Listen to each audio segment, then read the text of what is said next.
सदर बाजार पोलीस ठाणेकडील गुन्हे प्रकटीकरण पथकाने चोरीचा दाखल गुन्हा उघडकीस आणून गुन्ह्यातील अज्ञात आरोपितांचे नाव निष्पन्न करून त्यांच्याकडून चोरीस गेलेले 19 ग्राम सोन्याचे कडे जप्त करून आरोपीकडून ₹1,00,000 किमतीचा मुद्देमाल हस्तगत केला।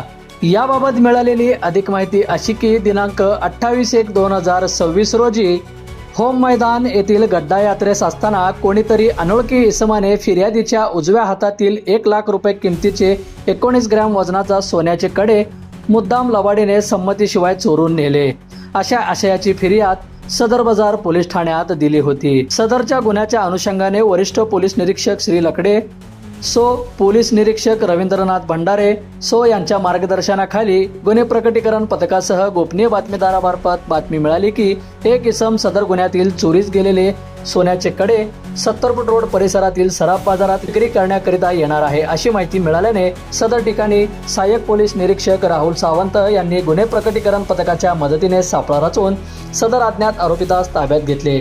त्याच्याकडे कौशल्यपूर्वक तपास करून त्याच्याकडून ₹1,00,000 किमतीचे 19 ग्रॅम सोन्याचे कडे जप्त करून सदरचा गुन्हा उघडकीस आणला। हद्दीमध्ये 18 जानेवारी 2026 रोजी होम मैदानवर गड्डा यात्रेदरम्यान एक तक्रारदार हिच्या हातातलं, एक महिला तक्रारदार आहे, त्यांच्या हातातलं कडं जे आहे एका व्यक्तीने सोन्याचं कडं चोरलं होतं गर्दीचा फायदा घेऊन। तर काल म्हणजे जवळपास 6 महिन्यानंतर गोपनीय माहितीच्या आधारे आपण एक आरोपीला ताब्यात घेतलं आणि ते 100% रिकव्हरी आपण त्यामध्ये केलेली आहे। 19 ग्रॅम वजनाचं सोन्याचं कडं जे आहे ते रिकवर केलेलं आहे। आरोपी जो आहे तो सोलापूरचाच आहे, पियुष राजू शिंदे नाव आहे आरोपीचं, आणि त्याच्यावरती प्रिव्हियस गुन्हे सोलापूरमध्ये तरी नाही आहे। कालच त्याला ताब्यात घेतलेला आहे। त्या व्यक्तीवरती, त्या आरोपीवरती इतर ठिकाणी कुठे गुन्हे आहेत का त्याबाबत माहिती घेणं सुरू आहे। तर 6 महिन्यानंतर होम मैदानावर झालेली चोरी आपण काल रिकवर केलेली सदर बाजार पोलीस स्टेशनच्या हद्दीमध्ये डीबीच्या टीमने रिकव्हरी केलेली आहे।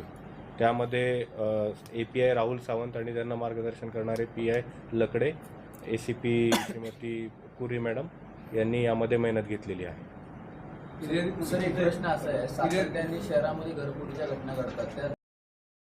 बंधुप्रेम न्यूज चॅनलला लाईक, सबस्क्राईब व बेल आयकॉन दाबायला विसरू नका। धन्यवाद।